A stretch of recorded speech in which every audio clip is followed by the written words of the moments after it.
Qué gusto estar contigo nuevamente compartiendo aquello que traemos en el corazón, nuestras experiencias.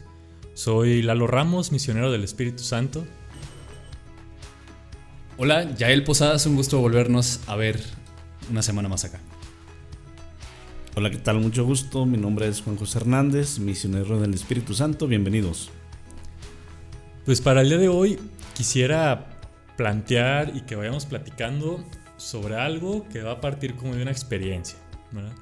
A ti que nos escuchas, te invito a que vayas como pensando una experiencia similar.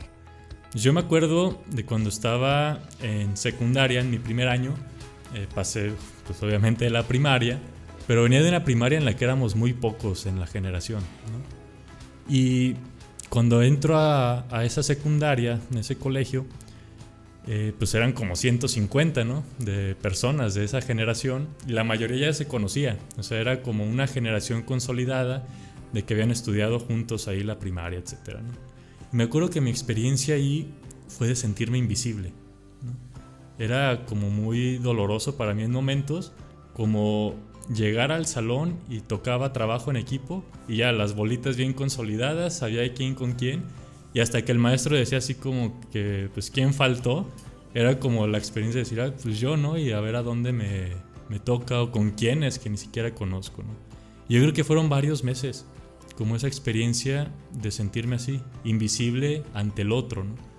Y desde ahí pensaba como qué fea sensación permanecer siendo invisible ante otro, ¿no?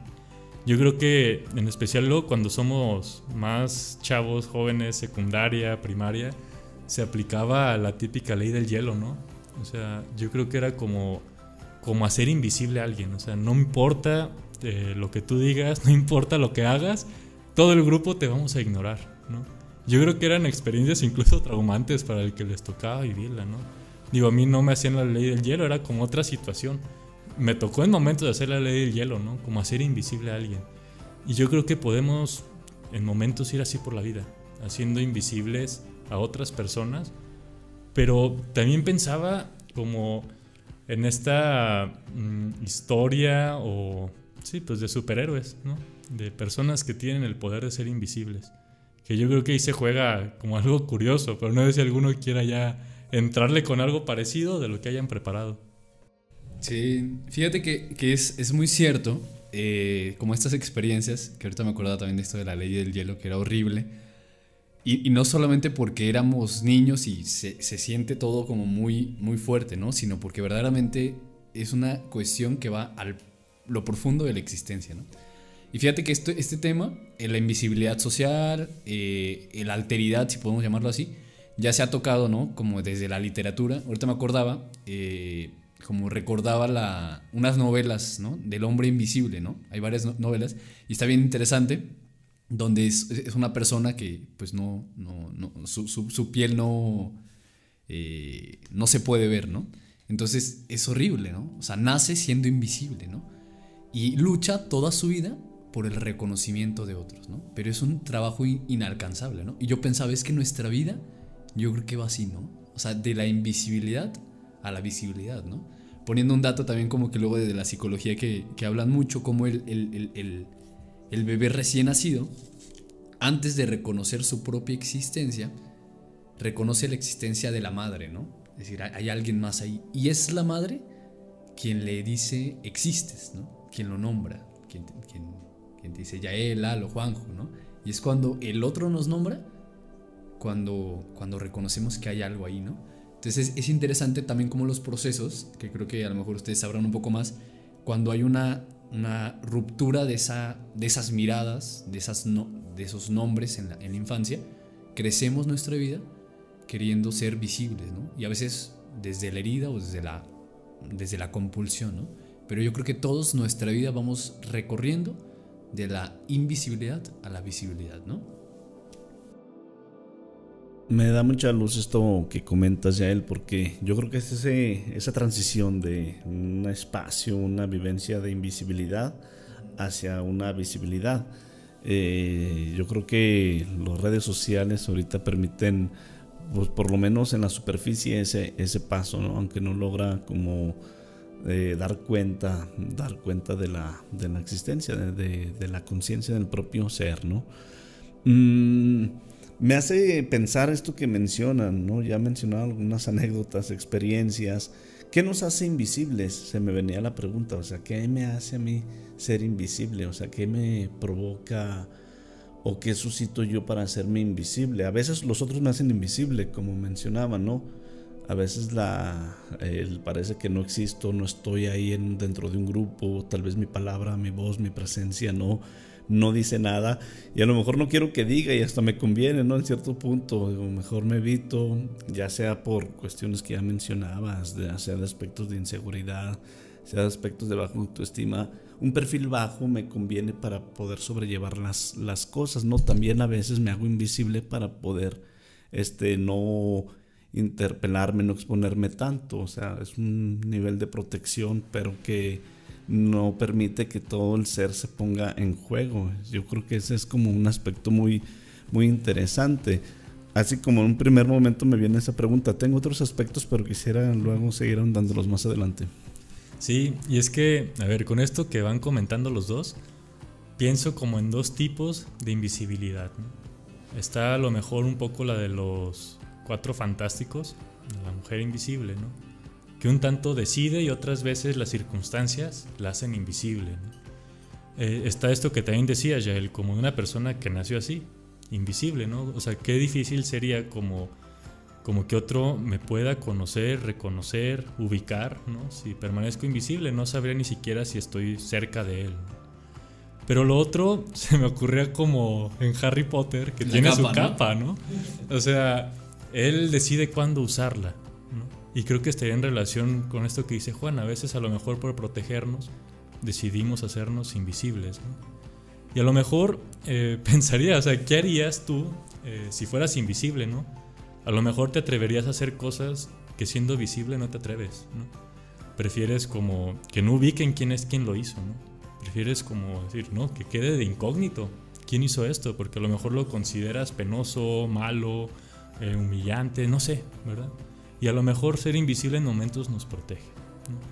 Pero con esto que tú decías, Yael, se me venía a la mente un artículo de Javier Sicilia que habla sobre el dolor de las madres que buscan a los desaparecidos. Pero en el artículo él narra como la experiencia de deshumanización que se vivió en los campos de concentración con varios niños que nacieron ahí y justamente los trataban como invisibles, ¿no?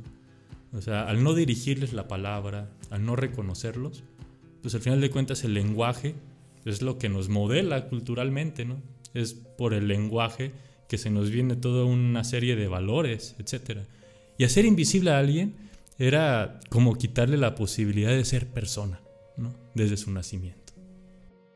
Fíjate que hay una filósofa que ahorita te contaba antes de empezar el podcast, ¿no? Simone Weil, que habla de un concepto que es la atención creadora, ¿no? Ella dice, y pone como en ejemplo la parábola del buen samaritano, ¿no? De que el samaritano tuvo la capacidad de, con su atención, devolverle la existencia, ella dice, a una carne inerte, ¿no? Y es interesante porque dice que la atención creadora devuelve humanidad. Es decir, nuestro reconocernos mutuamente nos hace humanos, ¿no? Y ese reconocernos, lo más interesante, es de que no puede ser un reconocimiento como obligado, sino que siempre se da por medio de la gratuidad o del don, ¿no? Es decir, es por eso también esa ¿cómo podríamos decir? Tensión, ¿no? Cuando hay ausencia de reconocimiento, buscamos en la vida un medio de visibilización, ¿no? Ser reconocidos, ¿no? Hablamos ahorita de redes sociales, ¿no? Por flashes, ¿no?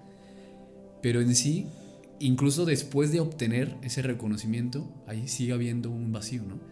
Y es solamente, yo no sé si a ustedes les ha pasado, ¿no? Es solamente en la experiencia del encuentro donde uno no pide nada, pero se obtiene como ese reconocimiento que tanto se anhela, ¿no? Y uno queda, wow, sí existo, ¿no? Soy amado. Y yo creo que hay una diferencia, ¿no? Como que pasamos la vida, ¿no? Buscando flashes, pero nunca vamos a poder como satisfacer como esa ausencia hasta que otro, sin que lo pidamos, nos reconoce como visibles, ¿no? Sí, entonces yo, retomando un poquito más, creo que se abren varios esquemas, tanto a nivel personal y luego como el aspecto social de la invisibilidad de algunos grandes sectores de la sociedad. Pero me seguí con la pregunta, primero, ¿qué nos hace invisibles? Y primero, yo creo que es una clase social. Las clases sociales invisibilizan a otras, algunas se sobreponen sobre las otras y es como lo importante, lo valioso y como las cuestiones de élite. Entonces invisibilizan a todo un montón de clases sociales, que de ahí se desprende toda una complejidad que más adelante vamos a hablar, ¿no? De exclusión y opresión, etcétera. Otro aspecto que invisibiliza a otros es el aspecto físico.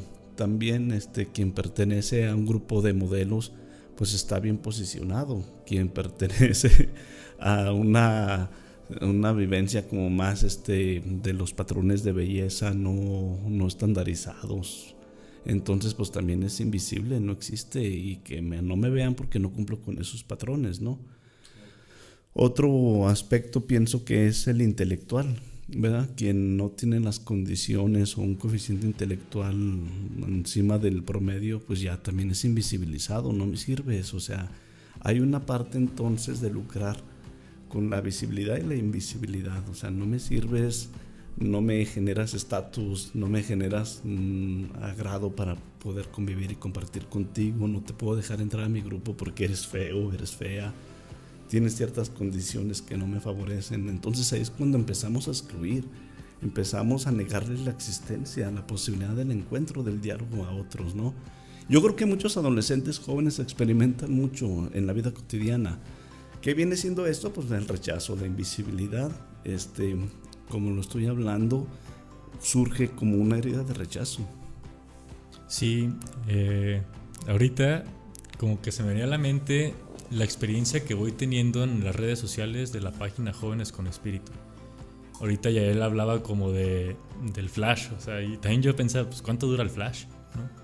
O sea, el flash que te hace visible, es decir, un video viral que te pega, ¿cuánto dura? A lo mucho una semana y se convierte, si bien te va en recuerdo, ¿no? ¿Te acuerdas de aquel video que pegó, ¿verdad? Pero qué difícil y qué cansado es por tus propios medios permanecer siendo visible, ¿no? O sea, como que mi experiencia ha sido esa, como un cansancio a nivel creativo, a nivel como de ideas de decir, ¿ahora qué pongo para ser visibles, ¿no? Porque si no proponemos algo, si no aprovechamos o no hacemos muchos flashazos, difícilmente nos ven, ¿no? Y qué cansado es pasar esta analogía a la vida cotidiana de nuestra existencia, ¿no? Como tener que estar haciendo constantemente cosas para ser visibles ante otro, ¿no? Solo se me ocurre algo con lo que tú dices, que la visibilidad no puede ser una conquista, ¿no? O sea, la visibilidad no es ninguna conquista de la existencia, ¿no? O sea, y cuando intentamos conquistarla se nos escapa de las manos, ¿no? La visibilidad, igual volviendo a lo que decíamos, es gratuidad eso, ¿no? Que alguien más nos da y que lo recibimos, ¿no? Nada más, ¿no? Me surge como otro tema, o sea, yo preguntaba primero, ¿qué nos hace invisible? Y luego la segunda pregunta que me viene es, ¿por qué yo hago invisible a los otros? ¿Qué gano yo con hacer invisible a los otros? ¿Por qué lo hago? ¿Desde dónde lo hago y para qué lo hago? Y yo creo que tiene que ver con asuntos de poder, ¿no? Con asuntos de poder, de relaciones asimétricas, para yo sobreponerme ante el otro, pues lo bajo, ¿verdad? Hasta llego a invisibilizarlo.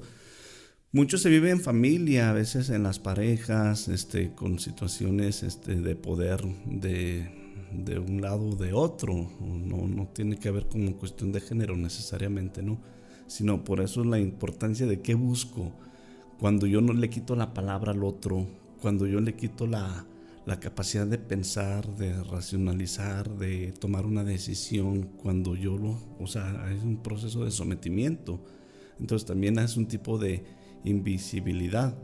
Entonces esto conlleva mucha agresividad, mucho abuso, mucha opresión ante el otro, porque le quito la existencia, le quito la capacidad de poder ser esa persona. Y entonces quien mando sobre el otro soy yo. Eso a nivel de relaciones estoy hablando, ¿no? Eso es fuertísimo. Yo creo que en muchos lugares, en nuestro país y en otros lugares también se experimenta y se vive. ¿Qué pasa con una persona que se le ha quitado la capacidad de decidir, la capacidad de decisión? Y yo creo que en psicología esto tiene que ver mucho con relaciones de dependencia, ¿no?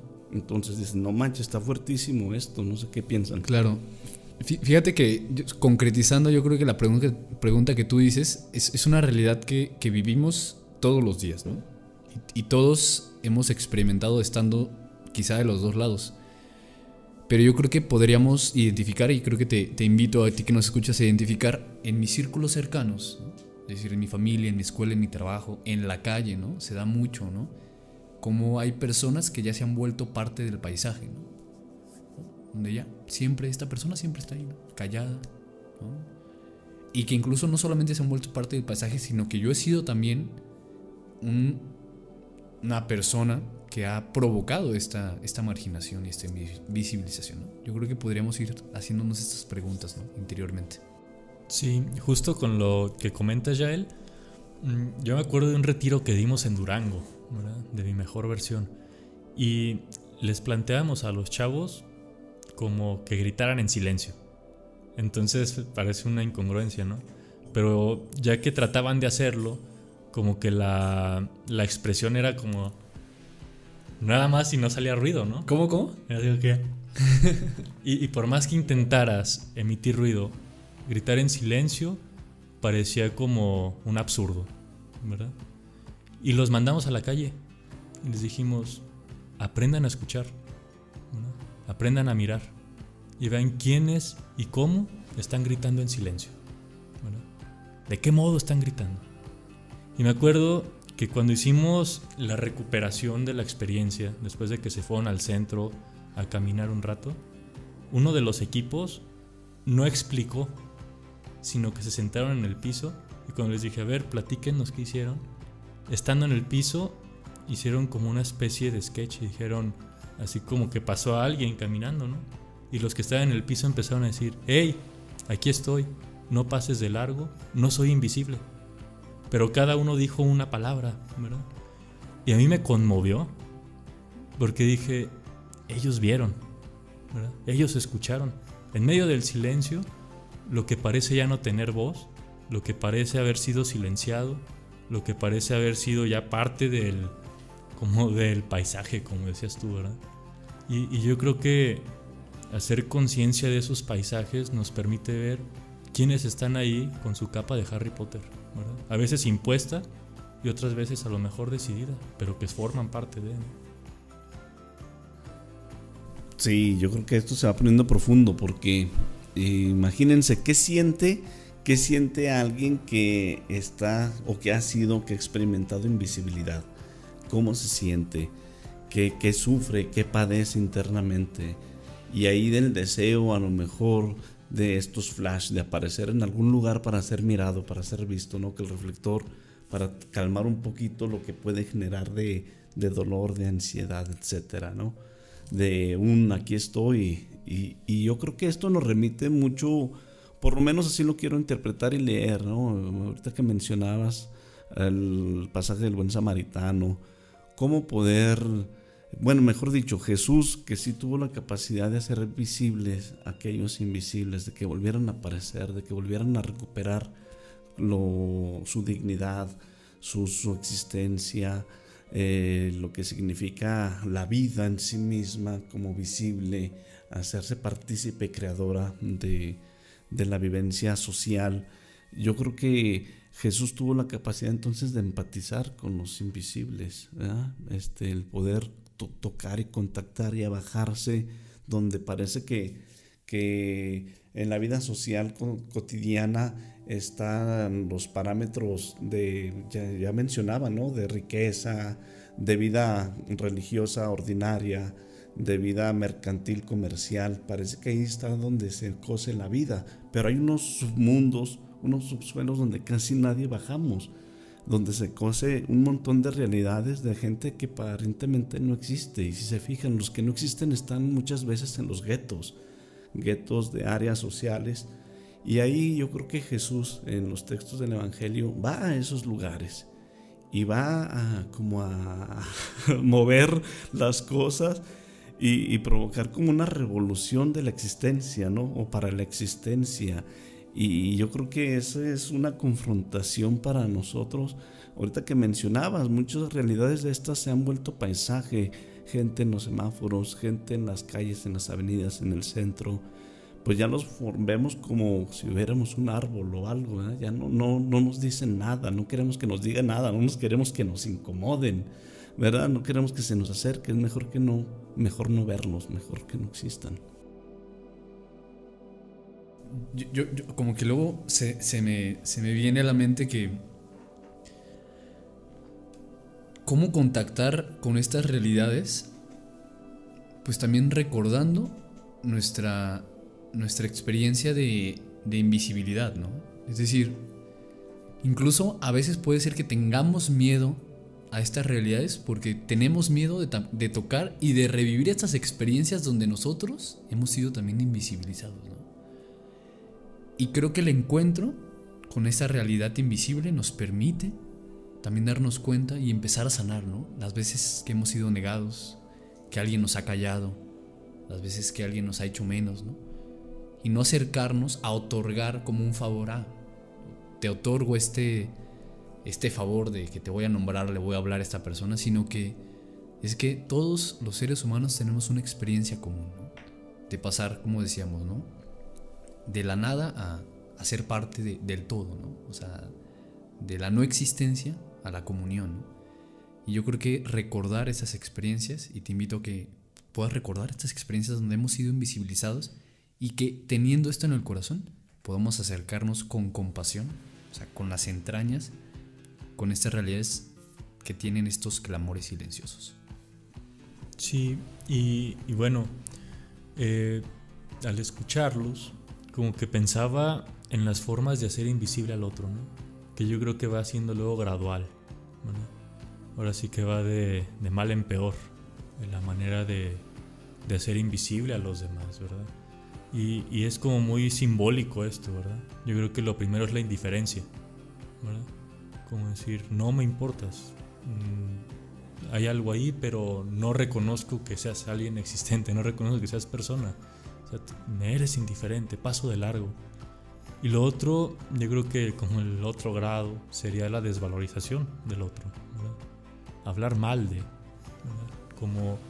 Como tratar de esquematizar a la persona, meterla en un encuadre, decir, eres esto, y ahí te quedas, no tienes posibilidad de salida. Y eres invisible porque te cosifiqué y bajo estos presupuestos y bajo estos conceptos te he metido y te he cosificado, ¿verdad? Y por último, que de suyo ya son agresiones, pero yo creo que la agresión física termina a ser la última o el último grado de invisibilidad. Es decir, no reconozco que eres persona y por lo tanto te puedo tratar como me dé la gana bajo la forma que yo quiera, ¿verdad? Yo creo que estos grados la vida de Jesús los denunció, ¿verdad? Su propia muerte fue denuncia de como este grado más alto de invisibilización, ¿verdad? Que de fondo lo que querían era hacer visible lo que les tocaba a los demás si se atrevían a vivir como Jesús, ¿no? Pero al mismo tiempo yo creo que termina siendo ese grado más alto de invisibilidad lo que Jesús denuncia también en la cruz, ¿no? Me han tratado como si no fuera persona, ¿no? Yo creo que esto que mencionas se me hace como muy fuerte. De hecho, todo el tema se me ha hecho fuerte, así como que hasta siento, digo, ahí está, golpea anímicamente. Y yo creo que es una realidad que nos tiene y nos debería de confrontar. Este tema de la violencia, la agresión y el abuso, yo creo que es así como muy cruel.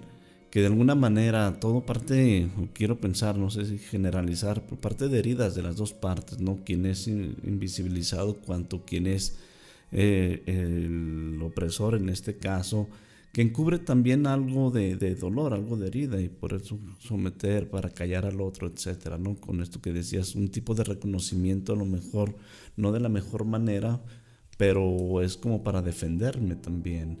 Entonces, así como que la importancia de sanar, sí, se me hace muy, muy fuerte, muy profundo, y como que percibo que hay como muchas necesidades a atender a nivel humano, a nivel espiritual aún, como para recuperar los elementos que me den vida, que me den visibilidad, existencia, ¿no? Básica. Ahora, me venía como una luz también. Hay esta novela de José Saramago, Ensayo sobre la ceguera, ¿verdad? Donde pues ya todos se van, no me acuerdo si lo estoy confundiendo del libro, pero todos se van quedando ciegos. Sí. Y entonces pues ya no hay visibilidad para nadie, todos pierden la posibilidad de visibilidad. Pero ¿cómo volverse a reencontrar? ¿Qué otros elementos tenemos para el reencuentro que ya mencionabas? Para que el otro exista sin necesariamente verlo, ¿verdad? O sea, esto me llama mucho la atención, porque un medio puede ser los otros sentidos, como ahí lo narraba, pero el otro es como no desde los sentidos necesariamente, sino desde el corazón, abrir el corazón para que el otro exista, mi capacidad de amar, reconectar con mi capacidad de poder decir aquí estoy y aquí está el otro, vamos a hacer algo juntos. La narrativa de la novela pues es como una misión, ¿no? Es como una misión de trasladarse, y la capacidad del encuentro, de incluir a los otros. Vamos poco a poco haciendo camino juntos. Yo creo que eso a mí me da como mucha luz, darme cuenta de que a veces desde mi herida puedo invisibilizar a otros, a veces inconscientemente, pero desde la vivencia del corazón puedo dar la posibilidad de ser consciente de que valgo, de que existo, de que puedo ser visible y me acepto y está bien. Y a su vez puedo darle también, no que yo le dé, sino puedo reconocer que el otro también tiene su historia, también tiene su existencia, también tiene su visibilidad, y está enfocada en otras áreas que no necesariamente tengan que ver con las mías, ¿verdad? Entonces eso es una profundización de libertad y de darle espacio y lugar al otro, ¿no? Sí, yo pienso, y creo que le has dado en el clavo, Juanjo, ¿no? O sea, hablar de esperanza, cómo visibilizarnos más allá de los ojos. Yo creo que dijiste, ¿no? La experiencia del amor, ¿no? O sea, esta misma filósofa que hace rato les contaba, hablaba de esto de que amar consiste en reconocer la existencia de otros, ¿no? En la amistad, en el acompañamiento, en la comunidad, en la familia, en la oración, ¿no? O sea, son maneras en que cada uno, yo creo que conocemos nuestros momentos de plenitud donde nos hemos sentido profundamente reconocidos, ¿no? No solamente desde el flash, sino desde lo profundo del ser, ¿no? Desde la herida, desde el cuerpo, desde las emociones, las cosas que no nos gustan, ¿no? Incluso, no sé si les ha pasado en estas experiencias de encuentro, que a veces es el otro que es más capaz de reconocer aquello que yo soy incapaz de reconocer, ¿no? O a veces yo veo, invisibilizo cosas de mí, pero en el encuentro con el otro es capaz de decirme con mucho amor, con compasión y ternura, esto eres, ¿no? Y hay como una libertad, ¿no? Es decir, ya no tengo que ponerme la capa, no tengo que ir tras los flash, pero todo va dentro de una experiencia de amor, ¿no? ¿Cuál es tu experiencia de amor, ¿no? Que te visibiliza como lo más profundo que hay en tu vida. Sí, yo creo que para cerrar, me acuerdo mucho de una frase como desde el proceso mío y de escuchar a otros que me dije una vez a mí mismo, ¿no? Y que luego lo tomé como una de mis consignas de vida, ¿no? Como disponer de mi corazón para que el otro se encuentre, ¿verdad? Yo creo que es ahí justamente como lo han narrado, desde el encuentro, desde la compasión, donde el otro se hace visible, ¿verdad? Y puede tocarse a sí mismo, ¿verdad? Pues un gusto compartir esto. Creo que nos quedamos con un mood muy, muy sereno, muy reflexivo y también de mucha vida. Pero un gusto compartir nuestra vida, nuestras experiencias. Y pues este es tu podcast, El hábito no hace al monje. Saludos.